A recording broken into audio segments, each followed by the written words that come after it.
leur dans leur sein ainsi que dans leur esprit, et donnez-leur de pouvoir vivre spirituellement et physiquement toutes les ruses de Satan, Seigneur. Fortifiez l'homme de Dieu Ézéchiel et permettez à ce que nous puissions grandir encore et encore. Il est écrit dans ta parole, Seigneur, que la foi vient de ce qu'on entend. Et ce qu'on entend vient de la parole. Permettez que nous puissions grandir en écoutant cette parole. Petits et grands, Seigneur. Merci, Seigneur. Et c'est dans le juste nom de ton Fils Jésus-Christ qui est l'amène et le commencement de la création de Dieu que nous avons ici prié. Amen.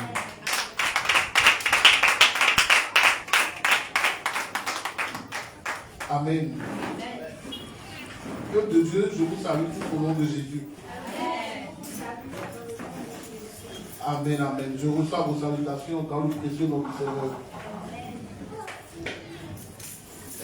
Permettez-moi de vous dire quelque chose. Le Seigneur m'a permis quand même d'aller dans beaucoup d'endroits pour donner la parole. Même parfois à l'extérieur. Mais le Seigneur fait en sorte que j'aime beaucoup ici.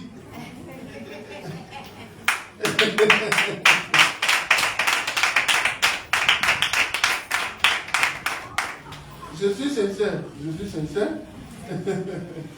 J'ai vu beaucoup d'endroits. Il y a beaucoup de personnes, il y a des pasteurs même qui ont pas mal de 1000 fidèles, 700 fidèles, ici même au Bénin. Et j'ai donné la parole dans ces endroits, mais ici, j'aime particulièrement cet endroit. Amen. Je ne sais pas pourquoi. Amen, amen, amen. Et je vous assure que ce qui me séduit beaucoup, c'est de pouvoir voir le cœur avec lequel vous partagez la parole entre petits. Je vois même quelqu'un qui est en train de pleurer ce matin parce qu'il n'a pas pu réciter son verset. Non, j'ai été vraiment touché. Moi, je me dis toujours que le nombre importe peu. En effet, même au premier avènement, Jésus n'est pas venu ramasser tous les Juifs. Il y avait seulement quelques personnes dans toutes ces multitudes qui croyaient à la parole. Amen. Amen. Franchement, je ne sais pas si c'est à cause de ça que je vous aime beaucoup, mais j'ai été vraiment touché. Sincèrement, et j'aimerais vous demander de pouvoir faire en sorte que les enfants puissent connaître la parole. Amen. Beaucoup de personnes ont fait en sorte que les enfants connaissent les petites avis, les dessins animés. Et ils sont capables de te réciter toute l'historique. Mais ils ne connaissent rien de Dieu. Vous pensez qu'ils sont en train d'être créés à l'image de Dieu ou à l'image de Satan. Voyez-vous? Donc franchement, faisons en sorte que les enfants puissent vraiment connaître la parole dès leur petit âge. La Bible dit que montre le chemin à ton enfant et lorsqu'il va grandir, il aura la crainte de Dieu. Amen. Alléluia. Amen. Franchement, faites en sorte que ces choses-là puissent vraiment être gravées dans la table des enfants. Et je n'exclus pas les grands non plus. Ou bien, oui. Parce que tout à l'heure, j'ai vu que c'est les enfants seuls que Ézéchiel a questionné. Et je me dis, c'est une disparité ou bien les grands, ils supposent les bishops, les archevêques, et les enfants sont les diacres. Hein? Il n'y a pas ça ici. Ah, donc, prochainement là. Nous sommes, devant Dieu, nous sommes tous des enfants. Nous sommes tous des enfants, hein? Ou bien, voilà, donc apprenons tous, et hors de Dieu, il faut dévier n'importe qui pour réciter verset ou bien rappeler quelque chose là. Tout le monde doit parler. C'est comme ça que Dieu nous construit. En son temps, on n'était pas construit selon le modèle de Dieu. On était construit selon des vilains modèles. Voyez-vous, mais aujourd'hui, Dieu essaie de nous recréer, donc efforçons-nous tous. C'est en cela que moi, je vous aime. Je vous dis la vérité. Amen. Franchement, je vous aime beaucoup. Amen, amen. Merci beaucoup. Donc, vous savez, notre Dieu n'est pas un Dieu qui regarde l'apparence des hommes. Est-ce que je mens? Non. Notre Dieu est le Dieu qui regarde au cœur des personnes. Et j'aimerais qu'on soit sincère envers Dieu. Amen. Amen. Que notre adoration, ça serait vraiment une perte de temps pour nous si notre adoration n'est que l'apparence d'homme. Je suis sincère. Je vous parle sincèrement du fond de mon cœur ce matin. Il faut que notre adoration vienne du fond de notre cœur. Parce que Dieu lui regarde le cœur. Mais qu'est-ce que Dieu regarde dans le cœur? Est-ce que Dieu voit comment tu pleures? Oh Seigneur, je t'aime. Tu es dans le cœur? Non. Dieu lui regarde dans le cœur ce qui a été semé là-bas. Vous voyez? Donc franchement, efforçons-nous de montrer à Dieu. La Bible dit quoi? Si vous m'aimez, gardez ma parole. Amen. Si vous savez que je suis votre mari, je suis votre femme, ou bien je suis votre ami, gardez ma parole. Mais Jésus est clair, hein? Ou bien, est-ce que Jésus est en train de dire, criez dans la chambre, criez sur les toits, je suis votre mari? Est-ce que Jésus a dit ça? Qu'est-ce que Jésus dit? Si vous m'aimez, gardez ma parole. Qui sont ceux-là qui aiment le Seigneur ce matin? Oh, tout le monde aime le Seigneur. Dieu, tu vois le cœur. Amen. En tout cas, la suite déterminera ceux qui ont vraiment aimé le Seigneur. On peut aimer le Seigneur aujourd'hui et demain ne pas l'aimer. Oui ou non? Qui veut l'aimer jusqu'au bout? C'est aussi une question. Jusqu'au bout. Seigneur, moi je veux t'aimer jusqu'au bout. Donc jusqu'au bout, vous allez garder la parole. Oui ou non? Oui. Seigneur, tu vois ces choses-là. Et je prie que ça soit ainsi. Amen. Amen. Oui, oui, je prie que ça soit ainsi. Et je vais vous dire quelque chose. Mais je ne vais pas gêner que vous êtes ici, vous n'êtes pas en nombre. Parfois ça gêne. Surtout quand moi, ça ne me gêne pas. Je suis sincère. Moi, je suis à Chichonti. Je suis à Moselle-Verset. Vous ne connaissez pas mon église. Là-bas, c'est des milliards de personnes. Je vous dis la vérité. Mais nous tous, on connaît la parole. Voyez-vous? Franchement, et moi, je ne suis pas gêné de venir vous voir un petit nom. Mais la qualité, c'est ça que moi, je cherche. Et c'est ce que vous avez. Sincèrement, moi, je dis qu'un enfant d'ici va aller chez le pasteur de Babylone. Et le pasteur de Babylone ne peut pas dire ce qu'est le temple de Dieu. Amen. Amen. Mais vous pensez que Dieu va regarder qui? Le pasteur ou bien l'enfant qui parle bien de lui? Bien de lui, Dieu sera fier de lui. Vous comprenez? Donc franchement, estimez-vous heureux que le Seigneur est en train de vous construire et que vous êtes en train de grandir peu à peu. Vous allez grandir plus que ça. Amen. Amen. Amen. Je me rappelle de ce que Dieu a dit à Salomon. J'aurai mes yeux sur le temple que tu auras construit pour moi. Amen. Parce que tu l'as construit selon le modèle. N'est-ce pas? Amen. Donc aussi construisons notre temple selon le modèle et pour que Dieu puisse venir y habiter. Amen. Amen. Amen. Je vous encourage. Alléluia. Amen. Ce matin, le thème sur lequel nous allons aller très vite et j'aimerais que chacun de nous puissions graver cette parole sur la table de nos cœurs. Je vous en prie. C'est le mystère du royaume des cieux. Le thème, c'est le mystère du royaume des cieux. Les mystères du royaume des cieux. Alléluia. Les mystères. On va répéter ensemble. 1, 2 et 3. Les mystères du royaume des cieux. Il y a des enfants qui disent autre chose. On va répéter encore 1, 2 et 3. Les mystères du royaume des cieux. Très bien. Les mystères du royaume des cieux, n'est-ce pas? Donc, dans le royaume des cieux, il y a des mystères. Mais quand on parle de mystères, ça vous fait penser à quoi? Les mystères, c'est-à-dire qu'on voit les gens qui écarquillent les yeux. Ah, Jésus donne coup de poing à un ange, et il tombe. C'est ça? Là-bas, il n'y a pas bagaille, c'est la paix. Amen. Donc, quand on parle des mystères du royaume, cela fait référence encore au secret. Vous voyez, au secret. Les secrets du royaume des cieux. Les mystères du royaume des cieux. Amen. Voilà. Donc, dans le royaume des cieux, il y a les secrets, n'est-ce pas? Il y a des mystères dans le royaume des cieux. Alléluia. Mais, en tant qu'enfants de Dieu, nous ne devons pas chercher à connaître les mystères, les secrets du royaume des cieux. On ne va pas chercher à connaître ces choses-là. Oui. Ah. Vous ne me répondez pas, hein? Oui. Ah, en tant qu'enfant de Dieu, nous n'allons pas nous chercher à connaître les secrets du royaume des cieux? Oui. Ah, restez là. Cherchez les secrets de ce monde. Amen. Amen. Donc, moi, j'aimerais demander à chacun ce matin. Je ne sais pas si je peux m'accorder ce temps matériel. Chacun va prendre le micro et me dire son secret. Le secret mieux gardé là, caché dans son cœur. Et la nuit, même si on regarde son mari là, je vais tout te dire, mais je ne dirai ça jamais. Chacun va prendre le micro. Dieu regarde le cœur. Hein? Ah, vous pouvez me dire amen. Quand quand la parole rentre dans des paramètres là, chacun va venir prendre le micro et me dire deux secrets. Ah! Donc quand tu voulais rien dire même. Deux secrets. Chacun me dit deux secrets. Ah! Vous avez dit, les secrets ne se disent pas. Hey, vous voyez les hommes. Vous voulez garder vos secrets et vous voulez que Dieu vous donne les 5 secrets à lui. Ah, me beat down. Ah. Bon, d'ailleurs, on est entre oublier ici, non? Donnez les secrets.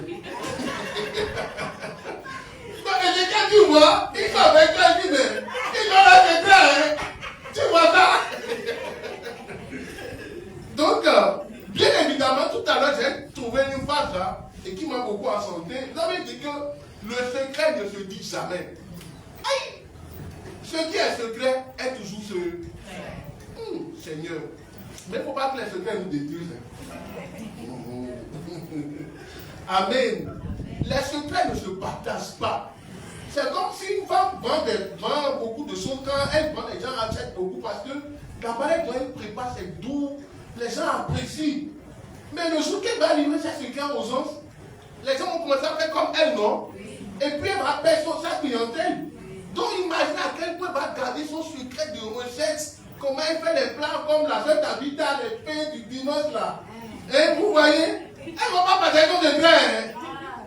Ou bien, voilà. Donc le secret est toujours quelque chose qui est toujours bien gardé. Amen. Mais ce matin, on veut parler des mystères du royaume des cieux, des secrets du royaume des cieux. Et je suis sûr que parfois dans la vie là, quand on regarde des personnes, on se dit, le frère Barthélemy, tel qu'il parle doucement, il ne mange pas bien.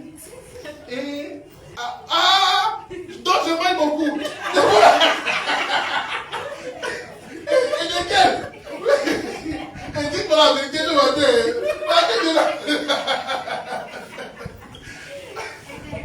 Vous voyez, je ne mange pas beaucoup. Je suis tranquille. Donc parfois, quelqu'un peut t'apprendre une voix pour dire, toi Barthélemy, je veux partager quelque chose avec toi. Vous voyez, bon, je ne dis pas forcément moi, hein. Mais dans la vie, parfois on choisit quelqu'un. Parfois c'est quelqu'un dans sa famille, mais c'est rare aussi. Ou bien quelqu'un de l'extérieur, à qui on partage des choses confidentes. Oui ou non? Oui. Et on lui dit, pardon, ce que je te dis là, que ça ne fuite jamais. Ou bien, et la personne entre toi et lui, vous savez que vous êtes en train de gérer un secret. Mais Dieu le connaît, il avait dit tout. Amen. Donc, vous savez, tout à l'heure, David a dit que Dieu aussi ne partage pas aussi ses secrets à tout le monde. Ça, c'est vrai. Le secret là, on le confie toujours à des personnes très confidentes. C'est clair, hein? Et le jour que la personne veut trahir là, on imagine beaucoup de choses. Oui ou non? Oui. Le jour que cette personne veut te trahir, on imagine que je viens tout direct. Oh ma vie. Oui, parce que si jamais il ouvre la bouche, on va te prendre. Oui, c'est ça. De la même manière, où nous-mêmes nous ne voulons pas partager nos secrets, où nous gardons nos secrets, et la personne confidente à qui on dit nos secrets, on fait tout possible pour qu'il ne nous trahisse pas. C'est de cette manière même que Dieu nous travaille. Amen. Donc imagine que le grand Dieu qui a créé ce monde te confie ses secrets. Parce que ce matin, on ne veut pas des secrets du roi des cieux, non? Les mystères du roi des cieux. Donc Dieu aussi ne va jamais confier ses secrets à n'importe qui. Vous croyez que tu vas confier ses secrets à un brouillon? À quelqu'un qui parle sans se maîtriser. C'est pourquoi nous sommes en train de devenir grands, on doit savoir parler. On doit même apprendre à parler moins. Vous comprenez? On doit même apprendre à parler moins. Mais écoutez beaucoup. Vous voyez? Parce que celui qui parle beaucoup là, est-ce qu'il peut garder des secrets? Non. Hey. Amen. Amen. Très bien. Donc Dieu aussi ne va pas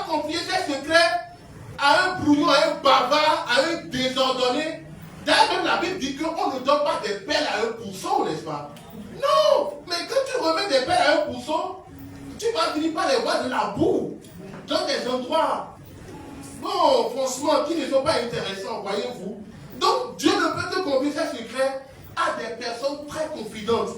Dites-moi, les personnes à qui tu dois confier ses secrets là, c'est des personnes qui sont jolies, qui s'habillent bien, qui font de belles tresses. Des personnes qui sont riches ou bien des personnes qui sont très pauvres. À qui Dieu peut confier des secrets? À des personnes qui sont humbles. Oh Seigneur, c'est ça.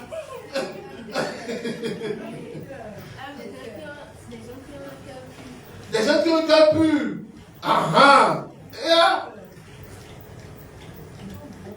Un bon cœur, n'est-ce pas? En tout cas, les gens qui savent garder secret. Très bien. Donc imagine les gens si Dieu a commencé par vous confier à vous des secrets. Ça veut dire que certainement Dieu vous voit d'une manière extraordinaire, n'est-ce pas?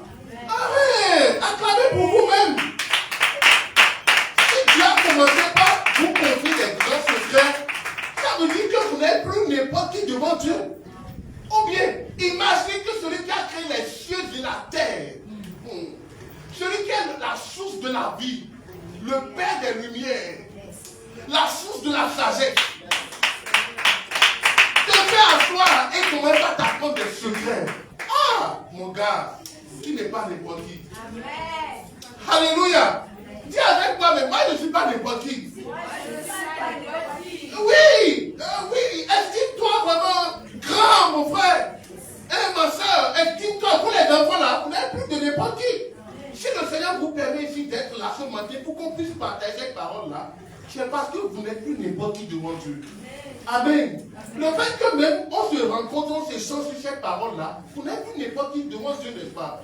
Vous pouvez dans des endroits où vous allez manger de n'importe quoi, écouter de n'importe quoi, sauter, danser, couper Satan. Satan se relève demain. Vous voyez, mais Dieu n'a pas permis qu'on soit là, n'est-ce pas? Même aujourd'hui, nous échanger devant la parole, écouter les secrets de Dieu. Franchement, c'est trop grand. Alléluia. C'est trop grand. Et vous n'êtes pas n'importe qui vraiment devant Dieu. Amen. En tout cas, moi je suis sincère avec vous. Alléluia. Moi je sais que moi je ne suis plus n'importe qui devant Dieu. Parce que la source de la vie, la source des sagesses, la source de toutes les richesses, physiques et spirituelles, me confie ses secrets. Amen. Et je dois bien les garder. Je dois en prendre soin. Alléluia. Chaque matin, je dois dire Jésus, tes secrets ne vont pas fuiter. Ne t'inquiète pas. Aie confiance en moi. Je vous dis, moi, sincèrement, il m'arrive parfois, ma soeur, de dire, Seigneur, aie confiance en moi. Non, je suis sincère, je ne vous parle sincèrement. Il m'arrive parfois de dire, Seigneur, aie confiance en moi. Les gens vont te trahir. Mais moi, je ne te trahirai pas. Amen. Amen. Dieu est esprit, non? Oui. Et il connaît, il sait le cœur avec lequel tu parles. Oui. Amen. Et je sais que parmi nous, on ne va pas trahir. Amen. On va tenir jusqu'au bout. Amen. Et que Dieu va nous aider. Amen. Alléluia. Amen. Mais vous savez, dans la Bible aussi, il y a beaucoup de secrets, n'est-ce pas? Dans la parole de Dieu, il y a beaucoup de secrets dans la parole. Oui ou non? Oui. La parole de Dieu est bourrée de secrets. Ah, mais quand on ne connaît pas ces secrets-là, qu'est-ce qu'on va faire? On va essayer de dire des choses, n'est-ce pas? Mais bon, tu ne connais pas le secret. Comment tu vas faire? Tu peux dire de n'importe quoi. Tu vas dire, bon, par exemple, je ne connais pas le secret de Théodore. Je vais dire, ou bien Joël, je vais dire, ah, moi je connais un secret. Je sais que toi, ah, hey, il va me regarder, il va dire, oui, c'est ça. Ah, il sait que je ne dis rien d'intéressant. Oui ou non? Amen. Bon, je vais vous poser une question. Vous savez, moi j'ai porté une veste, j'ai beaucoup de poches. Vous voulez pas des poches? Dites-moi, moi j'ai quoi dans les poches ici? Vous devez parler. Vous avez des gros yeux ici, vous devez parler. Vous devez me dire ce que j'ai dans ma poche ici. Il y a papier mouchoir. Il y a papier mouchoir. Ah, toi. Il y a bonbon. Il y a bonbon. Je suis papa bonbon ou bien. Il y a de quoi? Il y a de l'argent. Toi, tu as vu? Et les gars, dis-moi. Ou bien Oui, Jérémie, parle-moi. J'ai quoi dans mes poches?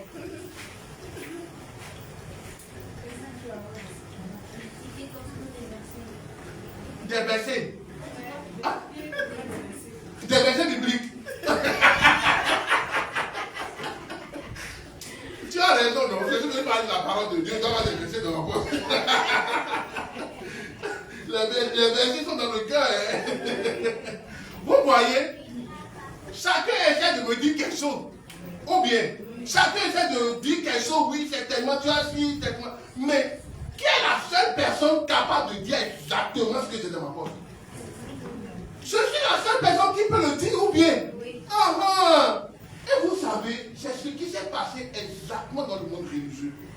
Dans le monde religieux, puisque les personnes ont lu la Bible, ils n'ont pas compris. Chacun dit que, mais lui pense que la Bible c'est un bic. Que lui pense que ça doit être un papier mouchoir, de l'argent, de bonbons. Donc chacun s'est divisé pour aller créer sa propre doctrine. Et plus tard, qui est devenu une dénomination. Vous voyez comment c'est séparé? Pourquoi? Parce que nous ne connaissons pas exactement de quoi la parole de Dieu nous parle. Et l'autre dit, quand il lit le matin, il dit que, mais, ce que le pasteur Ézéchiel a dit, que lui ne croit pas ça. Lui pense que ce qu'on a dit, c'est si. Vous voyez? L'autre dit que non.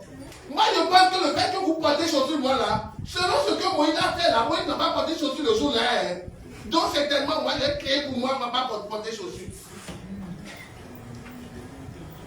L'autre dit que non.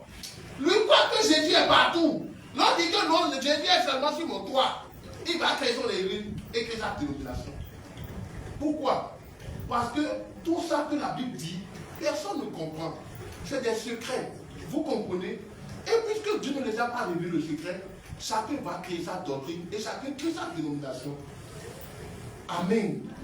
Mais qu'est-ce qu'on devait faire en réalité? Celui qui a créé ça sous la qu'est-ce qu'on devait faire? On devait s'approcher de lui, n'est-ce pas? La Bible dit, si vous me cherchez de tout votre cœur, je me révélerai à vous. Amen. Mais est-ce que ces autres Dieu s'est révélé vraiment à vous? Le gars a son secret. Vous ajoutez, vous retranchez et vous créez vos propres dénominations. Est-ce que Dieu peut être avec vous? Donc c'est ce qui a créé aujourd'hui beaucoup d'églises. Vous savez le nombre d'églises que j'ai déparé dans ma voie avant de venir chez vous. Même il y a des églises qui s'écrivent en face. Quelqu'un l'autre est là, l'autre est pour lui. Et ce qui me fait mal, l'autre s'en fout. Quelqu'un, il lève même la Bible pour essayer de griller, il s'en fout. Pourtant on parle du même.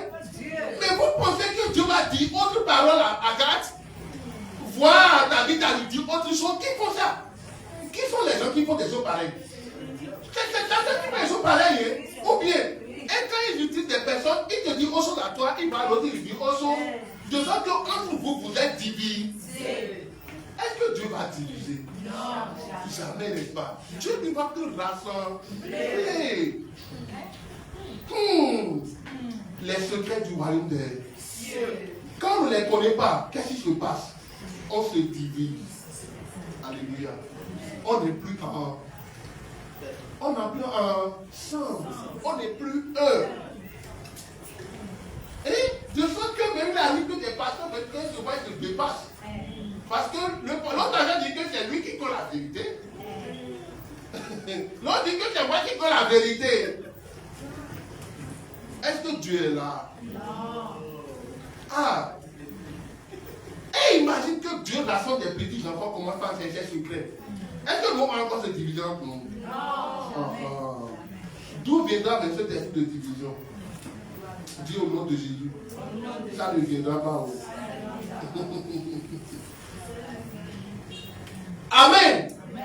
Donc nous sommes à l'époque aujourd'hui où on a pu les diviser. Non. Oui ou non? Oui. On doit rester ensemble. Vous allez bien? Oui. On ne doit pas le dimanche. Je te salue de moi quand même. Alléluia. Donc, s'il vous plaît, peuple de Dieu, donc réaliser la Bible aujourd'hui, c'est quoi? Réaliser la Bible et la parole de Dieu, c'est réaliser véritablement Dieu, n'est-ce pas? Celui qui réalise la parole de Dieu, aujourd'hui, il réalise sa parole, il réalise Dieu, n'est-ce pas? parce que Dieu est là-bas. Donc, pour ne plus être divisé, pour que nous puissions être un, il faut qu'on demande à Dieu, Dieu, maintenant, dis-nous vraiment la vérité qui est dans ta parole. Alléluia. Aujourd'hui, nous voulons entendre la parole sur les secrets du royaume des cieux. Si nous connaissons les secrets, alors nous devenons un, n'est-ce pas? On sait de quoi notre Père nous parle. On va plus se diviser, non? Amen.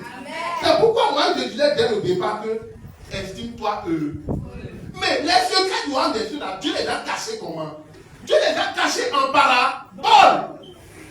Alléluia. Dieu a caché les secrets du royaume des cieux en parabole. Quand on dit parabole, là, celui qui te parle, souvent il y a même une communauté ici au Bénin là, qui parle souvent en parabole. C'est les gens de... je n'appelle pas leur nom. Mais je dis qu'eux là, dans leur fond là, souvent ils te mettent des paraboles dedans. Ou bien, on mourait, on mourait.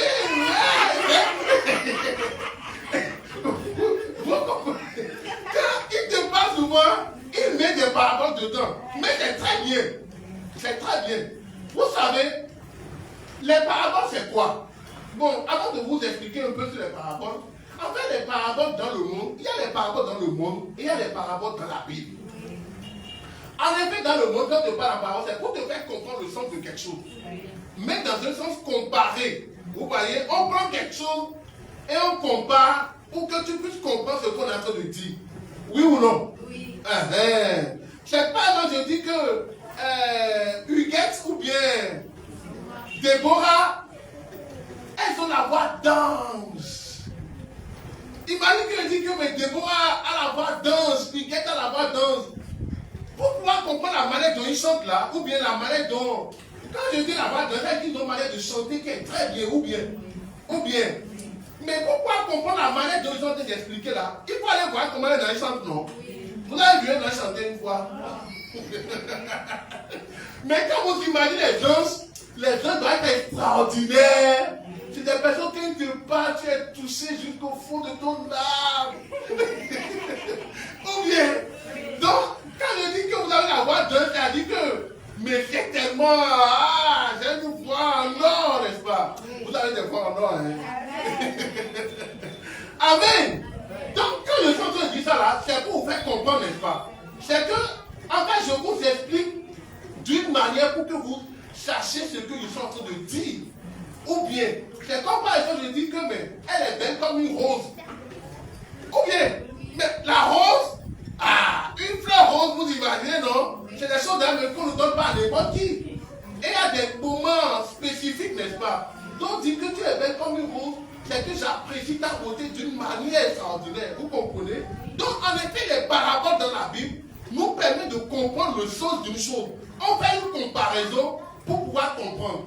Mais, par contre, dans la Bible, les paraboles ne sont pas faites pour être compris. Pour être compris. Merci beaucoup. Vous comprenez? On ne peut pas lire les paraboles dans la Bible et en même temps comprendre en effet ce que Dieu est en train de dire, n'est-ce pas?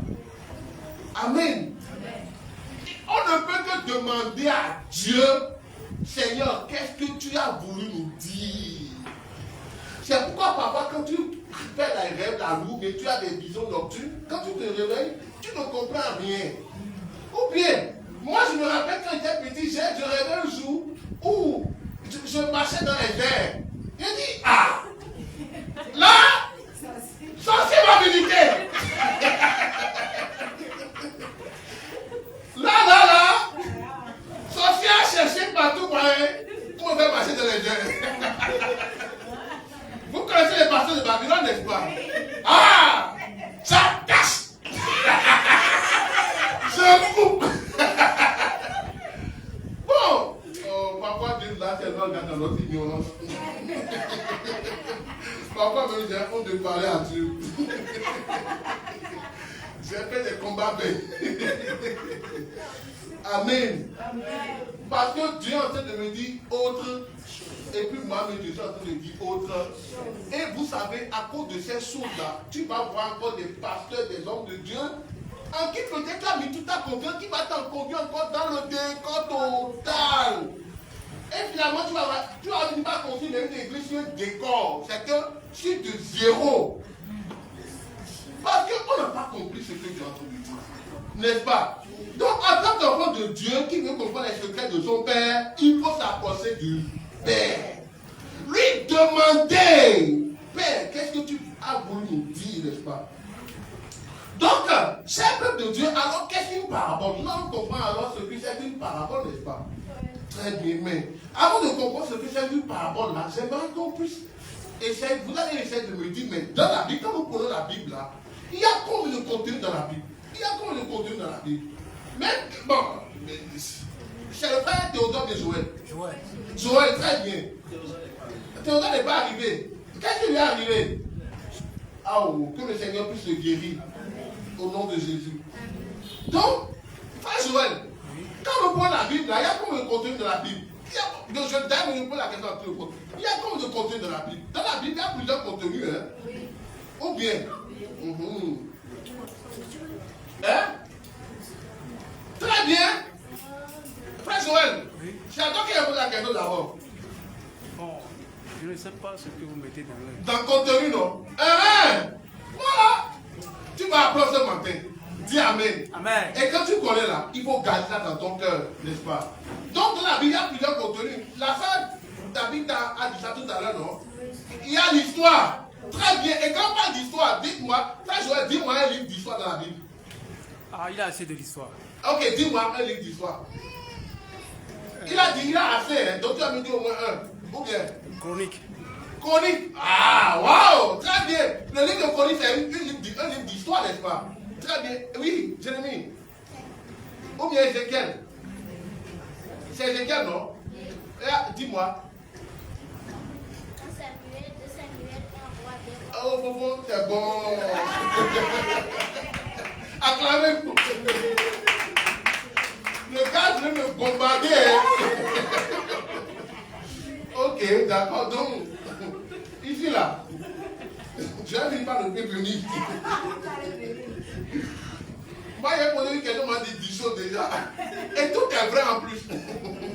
Donc, effectivement, on a un livre d'histoire, n'est-ce pas? On a des livres d'histoire. Bon, tout ce que m'a cité de place, c'est dans l'Ancien Testament. Dans le Nouveau Testament, quels sont les livres d'histoire dans le Nouveau Testament? Dionel, toi. C'est un livre d'histoire dans le Nouveau Testament. Allons-y. Oui. Très bien. Très bien. Hein? Ah, bon. Oui. Acte de l'apôtre. Quelles sont les grandes personnes? Vous, tu vois? Tu vois maintenant? Dis-moi un livre d'histoire. Il y a Luc. Et là, les grands en or là.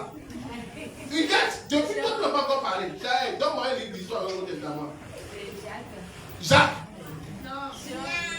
La première réponse aux études c'est faux. Totalement faux. Donc, vous avez cité beaucoup de livres d'histoire tout à l'heure.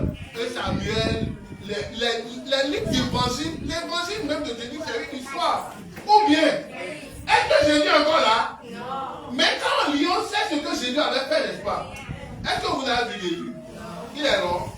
Ou bien c'est la photo que tu as dans ta chambre, tu crois que c'est Jésus. Tu te trompes. Jésus n'est jamais même joli. Dans la prophétie dit qu'il a l'air de rien. C'est que quand tu le vois là, si on te dit que tu l'as fait sauver même. Quoi? Homme de douleur habitué à la souffrance. Celui qui souffre là est joli. Vous avez vu quelqu'un souffrir et être joli? C'est ceux-là qui ne sont pas toujours jolis. Elle a de bons savons, Roger Cabarès, les Missa. Quand je dis là, il y a des gens qui se rappellent des produits là. Amen. Mais quand on lit les livres d'histoire là, est-ce qu'on ne comprend pas? On comprend. Surtout quand c'est la Bible, on lit les livres d'histoire, on te dit, oh Seigneur, donne-moi aussi de marcher comme toi. Vraiment, tel que tu as fait les choses, moi, mais je vais guérir les malades. Et tout le monde est devenu bishop de guérir. Oui, c'est ça. Vous voyez? On ne touche pas, jamais. Tu as bien dit. Et c'est ça même le problème. On comprend bien. Très bien. Mais quand on lit la liste d'instructions, on a aussi la liste d'instructions, non? Liste d'instructions. Ça est. Pardon, Huguette n'a pas encore parlé. Huguette, parle-moi. Après Proverbe. Pardon pour la laisser parler pour moi. Oui, mon frère Jérémie va dire. Livre d'instruction, ça est. Hein? Nombre. Nombre, c'est un livre d'histoire. Somme. Ah, ok. Somme. On va revoir cette réponse là. Mais c'est bien. C'est une très belle réponse. Parce que dans les livres de Somme aussi, il y a des instructions. Oui, ça est. Ah, je te connais. Vous ne voyez pas dans les épîtres, aussi sont des livres d'instruction. Vous voyez, les épîtres de Paul, Corinthiens, des choses là. C'est des choses qu'on doit connaître. Hein? Oui, les lois aussi sont des livres d'instruction. Oui. Ok. Là, tu peux dire le contenu. Hein? Très bien. Donc, vous savez, quand on connaît aussi les contenus dans les Bibles, là, les personnes ne vont pas vous tromper. Un jour, vous savez, quelqu'un m'a envoyé un message. Et il me parlait de Marie. Et le prêtre, c'est un prêtre qui a expliqué à votre Marie. En même temps, il est parlé d'Apocalypse. Vous me parlez de la femme des du. Je dis, d'abord, c'est que je n'ai même plus écouté, parce que d'abord, mais une prophétie. On avait déjà vu Marie, non? Et maintenant, dans l'Apocalypse, ça commence encore. Vous voyez, j'ai dit que faire du mensonge ne me trompe pas. Parce que quoi, je connais les contenus de la Bible. Mais moi, allez là où nous sommes là, vous devez tout connaître. Quand quelqu'un vient là, tu le mets à sa place. Vous comprenez? C'est comme ça qu'une enfant de Dieu doit être maître. On doit être là, on dit quelque chose, Amen! Amen ignorant. Vous voyez, non? Vous comprenez? Donc très bien, maintenant, vu qu'il y a 4 contenus, donc il y a l'histoire, et il y a quoi, les prophètes. Très bien, quels sont les livres prophètes de poètes dans la Bible? Il y a le livre de Jérémie, d'Ézéchiel, et Miguel, donc, parle-moi, donne-moi un livre prophétique. C'est toi qui adore le gros. D'ailleurs, dites-moi, Abraham. Jérémie. Ah, Jérémie. Comme tu te connais là. Très bien. Donc, on a beaucoup de livres de prophétie, n'est-ce pas? Hein? Amos. Ah, très bien. Oui. Tu dis? Oui, dans les sommes aussi, il y a des prophéties. Très bien. Vous êtes formidable, vous êtes fantastique. Merci beaucoup. Vous avez cité vraiment beaucoup. Il y a beaucoup de livres de prophéties. Vous voyez? Mais le problème est que dans les livres des prophéties, là, c'est là où même les paraboles se trouvent. Amen. Mais quand on les lit, les livres de prophétie, est-ce que c'est facile à comprendre? Parce que tout est contenu difficile à comprendre dedans, n'est-ce pas? Vous comprenez? Par exemple, tout à l'heure, on a même parlé, on a dit qu'un homme habitué à la souffrance, il est comme une brebis. Mais quand tu lis ça là, tu vas dire, mais un homme comme une brebis. Combien avait l'abattoir? Combien a pas abattoir déjà? Un maintenant il va dire, mais combien c'est abattoir quand on regarde la personne là? Combien? C'est comme ça qu'on peut ajouter. Très bien, les livres de prophétie là, on ne comprend pas. Et parce qu'on a vu un prophète qui a fait des actions prophétiques dans les livres d'Amos là. Moi-même en tant que prophète de Jésus, vous apportez 10 corps de bœuf avec de l'huile d'olive. Ou bien, est-ce que c'est de ça que Jésus parlait? Vous voyez, en effet, dans les livres de prophétie là, Dieu n'a pas dit les choses claireuses. D'ailleurs, même les prophéties là, comment Dieu envoie les prophéties? Ce n'est pas des visions que Dieu parle à ses prophètes, n'est-ce pas? Pour leur dire des choses qui vont se passer plus. Très bien. Mais ces choses-là, est-ce qu'on peut les lire une seule fois? On peut les lire simplement et comprendre? Non, on ne peut pas les lire comme. Très bien. Et c'est c'est là où se trouvent les secrets du royaume des cieux. Donc les mystères sur lesquels nous allons parler ce matin, les mystères se trouvent dans un livre de prophétie. Très bien. C'est dans ces choses que Dieu cache ses secrets. Amen. Donc tout à l'heure on a vu que Dieu cache ses secrets en parabole, n'est-ce pas? Donc quand on parle de parabole là, c'est que par exemple quand on prend un œuf, on a d'abord la coquille, ou bien, et à l'intérieur maintenant dans la substance que vous aimez beaucoup là. Quand on fait spaghetti, il y a du temps, il y a du temps dans la coquille, non? Quand on met dans l'huile, non? Avec de l'oignon, tomate, piment, chef, et on met du spaghetti après. Qu'est-ce que tu dis là? C'est comme ça qu'on spaghetti avec le Amen. Donc, en effet, quand je prends cet exemple-là, vous savez, la coquille de l'œuf, c'est la parabole. Hein? Et ce qu'il y a à l'intérieur, c'est ça qui est le secret du royaume des cieux. Vous comprenez? Dieu prend une parabole et dedans, il cache les secrets du royaume des cieux dedans. Amen. Donc, pour connaître les secrets du royaume des cieux, il faut connaître la parabole. Très bien. Si tu ne connais pas la parabole, tu ne peux pas comprendre les secrets du royaume des cieux. Très bien. Amen. Et on a vu qu'en fait, la parabole là, c'est pour Dieu prend les trucs pour pouvoir nous expliquer. Dieu prend les gens des choses pour pouvoir nous faire comprendre des choses, n'est-ce pas? Vous comprenez? Et je vous ai expliqué ça tout à l'heure. J'espère que vous me comprenez. Hein? On ne se perd pas. Hein? Vous êtes sûr là? Si on pose des questions, vous pouvez répondre? Oui. Il y a. Aujourd'hui, je te tiens à l'œil. Hein? Si tu ne donnes pas de bonnes réponses, je te mets à la porte là-bas. Amen. Donc, on va voir à travers la Bible là, comment Dieu a pu cacher ses secrets dans la Bible. À travers des paraboles. Amen. Et nous allons essayer de décortiquer ces choses-là ensemble. Donc, on va voir qu'est-ce qu'une parabole. Tout à l'heure, je vous ai montré des contenus dans la Bible. Et là où se trouvent les paraboles, c'est où? Où se trouvent les paraboles? Répondez-moi ensemble. Où se trouvent les paraboles? Dans les prophéties. Très souvent dans les prophéties. Oui, mais dans l'histoire aussi, parfois il y a des prophéties dedans. Vous comprenez? Le livre de Matthieu, c'est un livre d'histoire, non? Oui. Mais dans Matthieu 24, Matthieu 25, il y a des prophéties. Très bien. Jean aussi, c'est un livre d'histoire. Mais dans Jean 14, Jean 15, il y a des prophéties dedans. Amen. Donc, même dans les histoires, Dieu peut cacher encore des prophéties. Très bien. Donc, quand tu lis la Bible là, il faut essayer de distinguer ce que tu es en train de. Très bien. Amen, amen, amen. Acclame le Seigneur pour toi, amen. Donc, on va voir notre premier verset dans le Cantique de 15.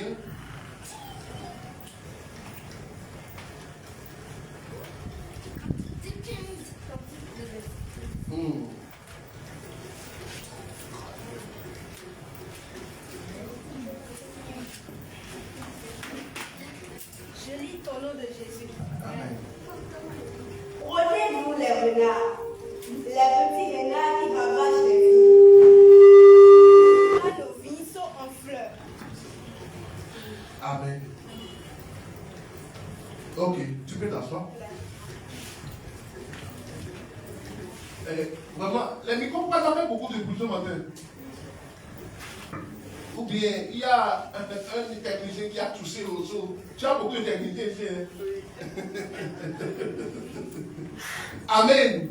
Voilà, donc, avant de pouvoir vous expliquer quelque chose d'abord, j'aimerais vous t'aborder un peu d'abord. On va essayer de réfléchir un peu sur quelque chose. Voilà. On va lire dans une liste de prophéties. Vous connaissez Daniel, c'est un livre. Daniel, c'est un prophète. Oui. Daniel, c'est un prophète. Oui. Daniel, c'est un prophète. Oui. Vous êtes sûr? Oui. Vous êtes sûr? Oui. Vous êtes bon. Acclamez le Seigneur pour vous-même. Donc vous êtes prêts à défier les pasteurs du monde, hein? Ok, on va aller dans Daniel 7, verset 2.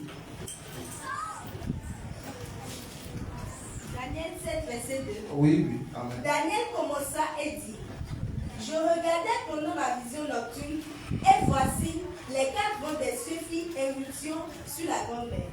Amen. Donc on va relire ensemble Daniel 7, verset 2. Daniel commença et dit, je regardais pendant ma vision nocturne, et voici les 4 vents des cieux fit irruption sur la grande mer. On va essayer d'expliquer cette prophétie-là ensemble. Qui va commencer? David a été prophétesse, non? Attends, tu m'avais dit que tu étais prophétesse. Le moment est venu. Tu vas mettre tes bagages en échec. Ok, vous pouvez déplacer le truc là. Ok. Donc, on a vu quoi? Daniel commença et dit, je regardais pendant ma vision nocturne, et voici, les 4 vents des cieux firent irruption sur la grande mer. Donc, Daniel a pu compter combien de vents? Ou bien, Daniel a compté combien de vents? Les enfants, vous êtes avec nous? Vous nous suivez? Vous donnez des questions le dimanche, hein? Il faut que vous écoutez très bien. Hein? On vient de lire quel verset même? Joël, on a lu quel verset? Daniel 7, 2. Très bien, dans Daniel 7, 2, n'est-ce pas? Donc dans Daniel 7, 2, je vais relire. On dit quoi? Daniel commença et dit, je regardais pendant ma vision nocturne. Vous voyez donc Dieu lui montrait des choses la nuit, n'est-ce pas? Très bien. Et voici les 4 vents des cieux firent irruption sur la grande mer. Donc, Daniel a vu dans une vision, il a vu 4 vents. S'il vous plaît, le vent souffle, hein? Ou bien le vent ne souffle pas, mais il voit le vent, hein? Vous comptez comme le vent. Hey, t'as dit compte les vents, hein? Prophète, vous comptez le nombre de vents qui rentrent ici? Mais Daniel a compté 4 vents, hein? Lui, là, quel yeux il voit vent jaune, vent rouge, vent bleu. Il y a des secrets du roi des cieux de... Vous voyez là? Vous voyez que c'est compliqué, non? Quand on commence à réfléchir là, est-ce que le vent va compter 4 vents? Aïe! Donc, vent du Bénin est différent vent du Togo. Vent du Nigeria est différent de vent de Bénin. Le vent est toujours le... Très bien, mais quand tu vas commencer par réfléchir ce que c'est que la réalité du vent, quand Dieu lui dit, qu'est-ce que le vent? Il fait de ces vents ses messages. Alléluia. Amen. Alléluia. À travers le Seigneur, n'est-ce pas? Vous voyez? Mais quand on a commencé par méditer là, on voit que c'est quelque chose d'impossible. Ou bien Joël, quelqu'un ne va compter de vent, non? Mais on voit que le prophète Daniel dit compter les vents. Donc c'est ça qu'on appelle les secrets. Là-bas, maintenant, il y a un secret là. Il ne suffit pas de prendre ce texte-là au premier sens et commencer par faire des déclarations prophétiques de n'importe quoi.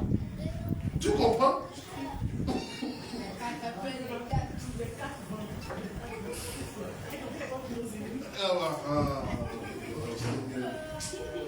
Pardon, ne m'appelez pas dans mon titre là. Laissez-moi ici pour Jésus, moi. Amen. Donc, dans ces choses-là, il y a des secrets qui sont cachés. Donc là, maintenant, il y a un secret du royaume des cieux qui est caché là. En tant qu'enfant de Dieu, qu'est-ce qu'on doit chercher à faire? On doit forcément chercher à comprendre ce que Dieu est en train de cacher là, n'est-ce pas? Vous voyez, donc Dieu ne montre pas les prophéties de façon naturelle simplement. Amen. On va lire encore quelque chose. Je veux partager vraiment ces choses-là avec vous. Donc, Apocalypse 12, verset 1er. Je veux que Joël puisse nous lire le contenu de Apocalypse 12, verset 1. Apocalypse, c'est de la Genèse, non? Apocalypse 12, verset 1er. Amen. Amen. Un grand signe parut dans le ciel. Une femme enveloppée du soleil, la lune sous ses pieds, et une couronne de 12 étoiles sur sa tête. Elle était enceinte, et elle criait, étant en travail et dans la douleur de l'enfantement. Amen. Amen. On va aller tous ensemble. 1, 2 et 3. Un grand signe parut dans le ciel. une femme enveloppée du soleil, la lune sous ses pieds et une couronne de 12 étoiles sur sa tête. Elle était enceinte et elle criait, étant en travail et dans les douleurs de l'enfantement.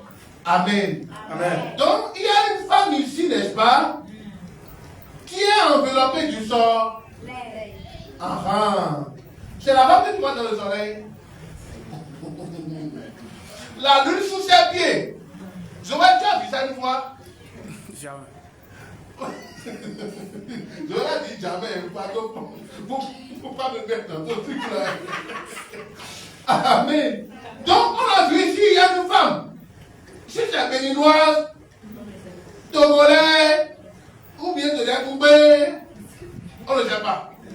Mais il y a une femme ici qui est enveloppée du soleil, la lune sous ses pieds, et enveloppée des étoiles. Ou bien, là, si c'est facile à comprendre aussi. Est-ce que vous imaginez une telle femme qui va prendre le soleil, enveloppée du soleil? Comment on peut prendre le soleil sans envelopper du soleil? Est-ce que c'est possible? Est-ce que quelqu'un peut s'approcher du soleil? Et il y a même la lune encore sous ses pieds. L'homme là, il doit être tellement géant. Hein? La femme là, c'est encore une femme encore. C'est la femme du président. Et une couronne de 12 étoiles sur sa tête en plus. Amen. Donc, vous voyez que ce n'est pas des choses qu'il faut simplement comprendre. Hein? C'est écrit en para.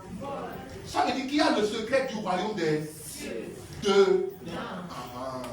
Amen. Et quand tu es un enfant de Dieu là, si tu ne connais pas les secrets de ton père, est-ce que tu es vraiment de la maison? Non. Est-ce que tu es vraiment un fils légitime? Non. Un fils légitime qui avait son père doit connaître les secrets de son père. Ah, mais ça c'est clair, hein? Et c'est évident. Parce qu'un jour, je dois bien parler de mon père.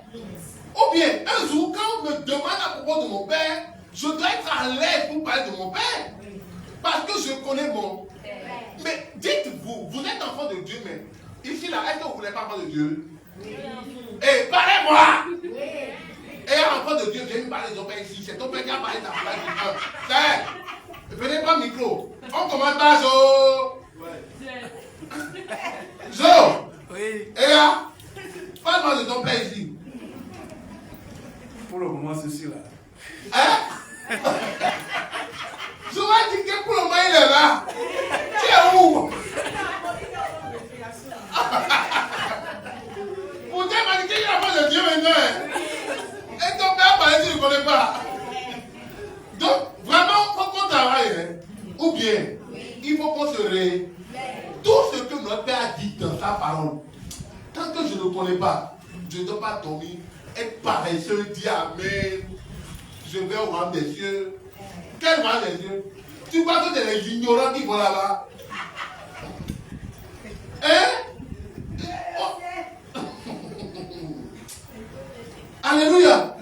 Un dernier verset que j'ai lu, mais qui m'a donné beaucoup de joie aussi. Apocalypse 13, verset 1er.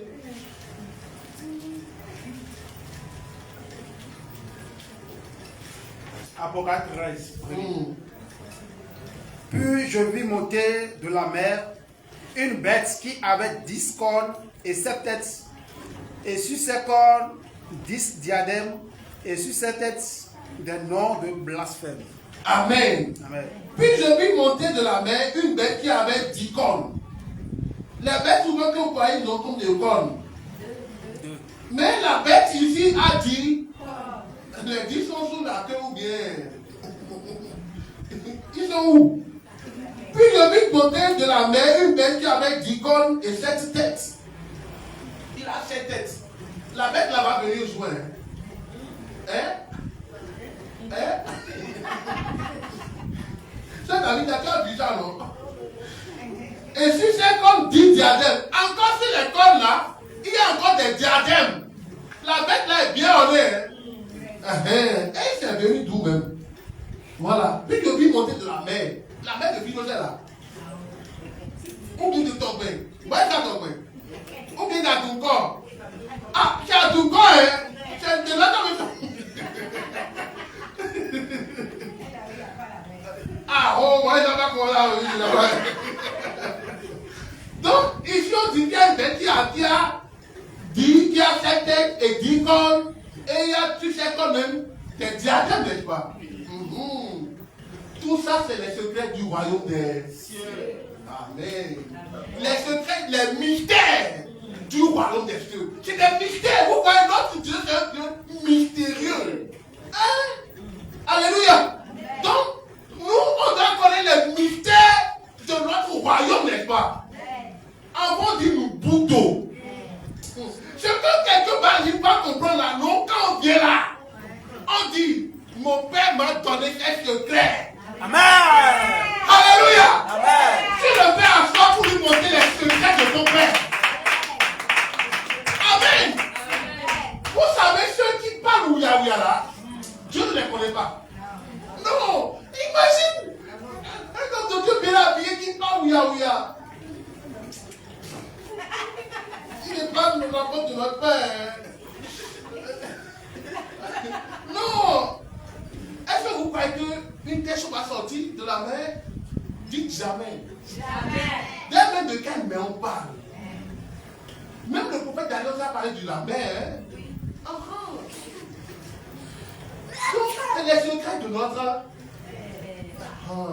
Et on doit les corps. Dites-moi, vous pensez que quelqu'un va dormir la nuit, manger pâte avec légumes, avec bourrin et goussi dessus, et va dire les choses simplement comme ça? Les réponses sont où? C'est là. Ce n'est pas dans la tête d'un homme. Et Dieu a tout caché en para. Amen. C'est pourquoi j'aimerais que chacun de nous, on puisse vraiment prendre la résolution de chercher à connaître les secrets de notre. Amen. Quand tu viens à l'église là, pardon, tu n'es pas venu pour danser. Non, mais quand tu danses et tu ne connais pas ces choses là, c'est chacun qui est heureux ou bien c'est Dieu qui est heureux. Donc il y a quelqu'un qui est venu pour danser pour Jésus.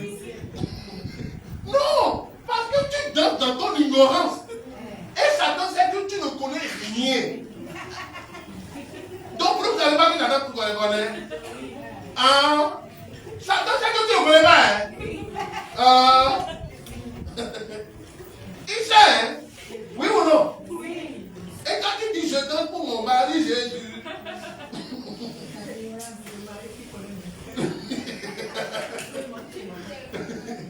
Alléluia. Aussi longtemps que nous ne connaissons pas les mystères de notre royaume, on ne doit pas se reposer. Alléluia. On doit prier le Père, chercher, fouiller. Alléluia. Mais je sais que vous faites le pas. Amen. Apprenez de votre idée. Ah! Tant qu'il ne doit pas nous comprendre là. Ah oui! Mais je sais que lui-même, c'est pas jour et nuit pour pouvoir bien connaître ces choses et bien vous enseigner. Alléluia. Il faut l'encourager, n'est-ce pas? Acclamez le Seigneur pour sa vie. Là, on dit qu'il là, il ne pardonne pas la parole. Hein? Amen. Donc, on va voir une parabole dans la Bible. On va voir comment les paraboles fonctionnent dans la Bible. Amen. Donc, on va lire dans le Cantique de 15, puis après dit bien évidemment. Des Cantiques 2, le verset 15.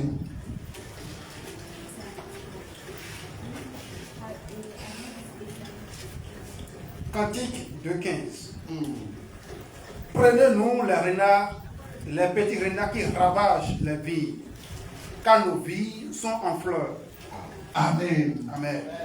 Prenez-nous les renards, car quoi?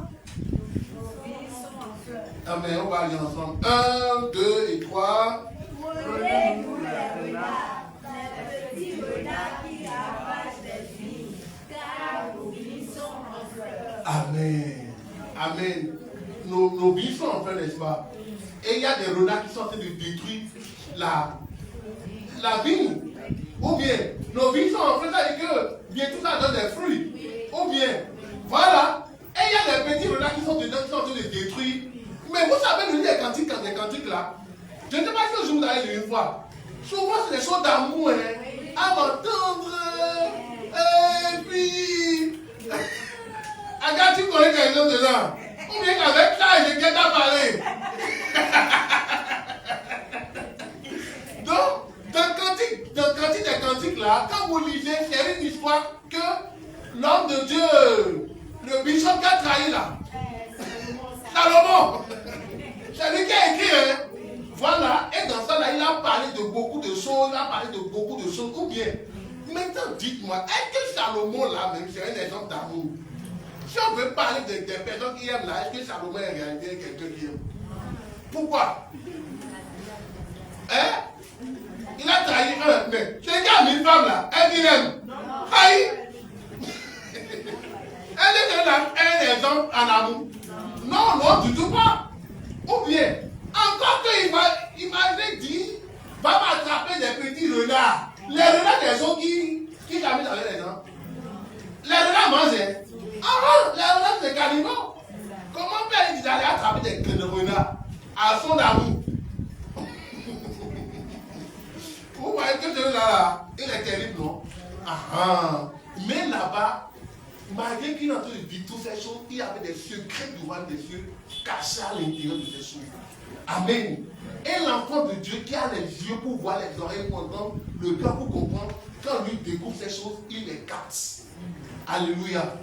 Donc, en effet, c'est une prophétie. Attrapez-nous les petits renards qui rabattent nos vies parce que nos vies sont en feu là.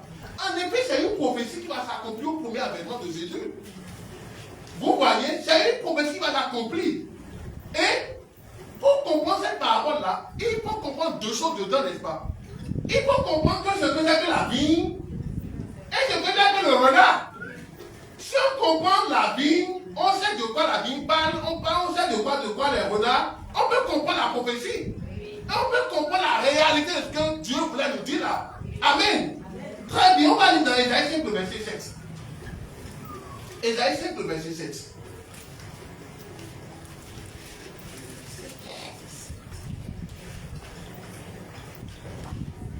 Ésaïe 5, Le verset 7. le 27. La vigne de l'Éternel des armées, c'est la maison d'Israël.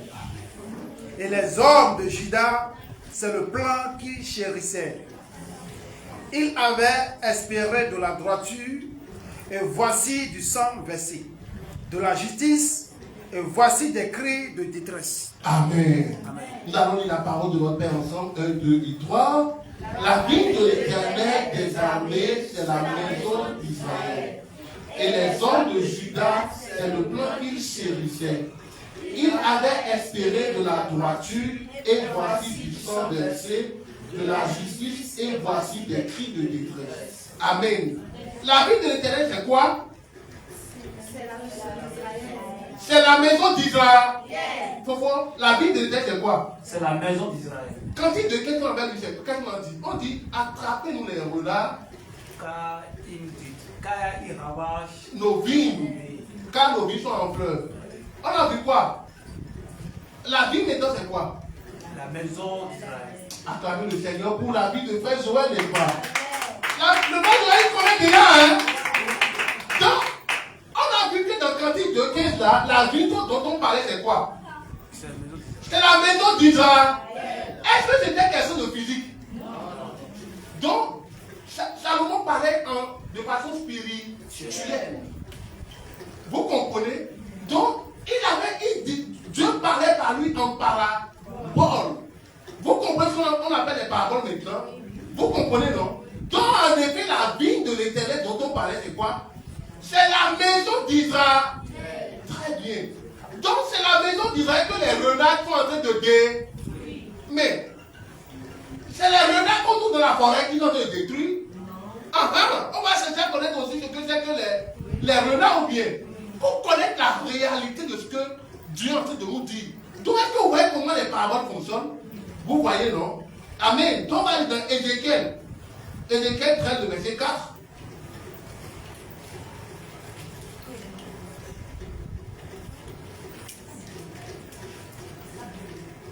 Ézéchiel 13, Verset 4.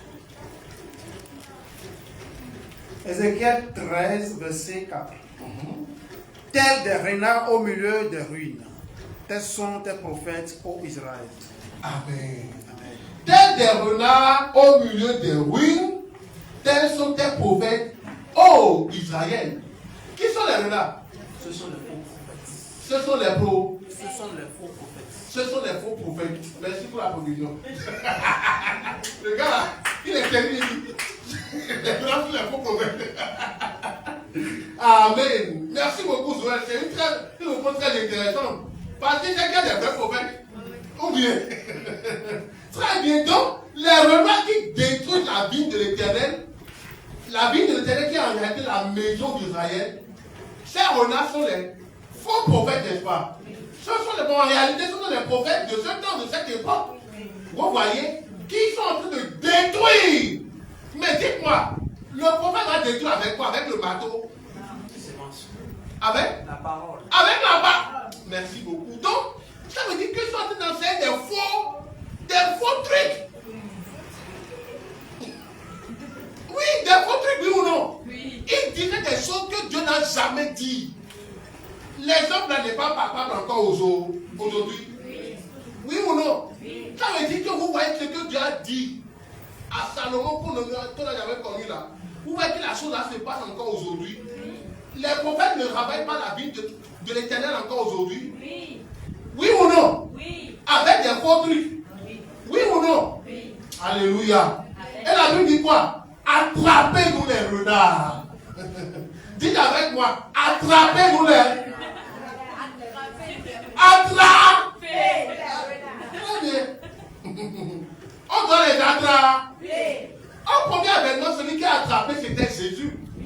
Amen. C'est Jésus qui a attrapé les scribes, les pharisiens avec leurs mensonges. Alléluia. Dans Matthieu 23, on dit malheur à vous, les scribes et les pharisiens. Vous qui êtes des tombeaux blanchis, des menteurs, malheur à vous. Vous voyez, si tu es un prophète ou bien scribe pharisien, tu entends Jésus dire malheur à vous là, tu vas réfléchir. Oui ou non? Tu vas réfléchir, tu vas dire, oh, qu'est-ce que Jésus dit quand on me dit malheur? C'est menti, hein? Ou bien, alléluia. Moi-même, j'aimerais parler comme ça, Salomon, ce matin. Attrapez-nous les renards qui détruisent les vignes. Alléluia. Amen. On doit les attraper, non? Oui. Mais avec quoi on va les attraper? Avec la parole. Attends pour toi-même. Ça, c'est une belle réponse. Alléluia. C'est-à-dire que celui qui fait la parole aujourd'hui, qui fait arrêter les renards qui détruisent la vigne de l'Éternel. Est-ce que la volonté de Dieu là, c'est pour qu'on détruise sa vie? Non, n'est-ce pas? Mais si on ne connaît pas la parole, est-ce qu'on peut les arrêter? On ne peut pas les arrêter. Même s'ils te mentent, moi je me rappelle, ne vous moquez pas de moi. Vous là, vous moquez des gens ici. Vous moquez, tout à l'heure, il a dit que je ne mange pas. Vous, est-ce que vous avez souri là? C'est comme si je mens. La chose m'a tellement choqué, je ne peux pas pardonner. Joël, tu es témoin. Hein? Vous savez, un jour, je me rappelle, quand moi, j'étais. Quand vous, hein? Apocalypse 12, on a vu là. J'ai vu un boss, homme de Dieu boss. Un jour qui m'a amené dans la lune, tu dis, regarde dans la lune. Il y a une femme qui est assise dans la lune. Et vous savez que j'ai cru.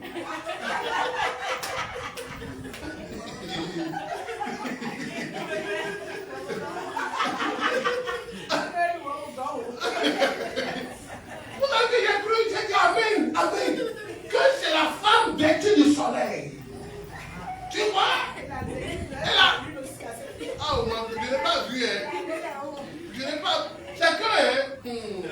Parfois, je réfléchis, je dis, oh, même que la chose même il faut dire oui. Et nous, mais attrapez les renards. Attrapez-les. Et franchement, quand je parlais, j'ai pensé à ça, ça m'a choqué.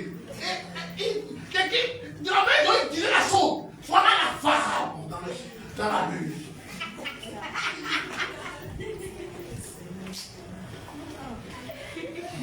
Vous l'avez vu pas dans la lune, quoi? Moi, j'ai vu.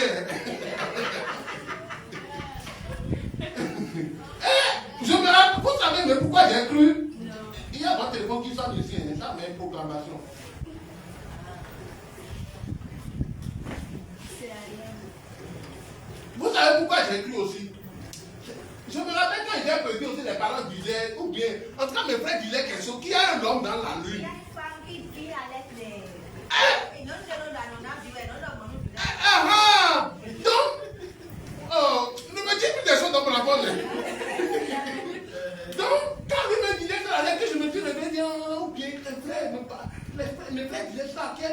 la lune, donc c'est la femme vêtue du soleil. Vous voyez, que des bêtises. Hein. Franchement, Dieu, merci parce qu'aujourd'hui je connais la vérité. Amen. Amen. Venez la vérité aussi. Alléluia. Amen. Normalement, je suis sûr qu'aujourd'hui, comme Dieu a dit, non, homme de Dieu, d'abord, qu'est-ce que la femme de la Bible? D'abord, c'est la première question. Quand on dit la femme dans les prophéties, il faut connaître d'abord ce que c'est que la femme. Et le jour, quand je vais lui montrer le verset qui parle de la femme, il va dire, hey, mon gars, tu m'as attrapé. Vous voyez? Mais est-ce qu'il ne fait pas la vérité aujourd'hui? Est-ce qu'il peut distinguer le mensonge? On doit connaître la vérité, non? Amen. C'est pourquoi je t'encourage. Cherche à connaître ces choses. Et tant que tu n'es pas scellé de la parole, il ne faut pas t'arrêter. Quand je dis scellé là, scellé est différent de connaître. Hein? Amen. Amen. Alléluia. Mais vous savez, toutes ces choses que je vous disais depuis là, on a vu qu'en réalité, tu as caché beaucoup de choses en secret. Hein. C'est parce que je n'ai pas le temps de vous dire, lisez les prophéties, vous-même, lisez l'Apocalypse. Si quelqu'un n'a pas ton propre parmi vous là, il n'a qu'à venir. A dit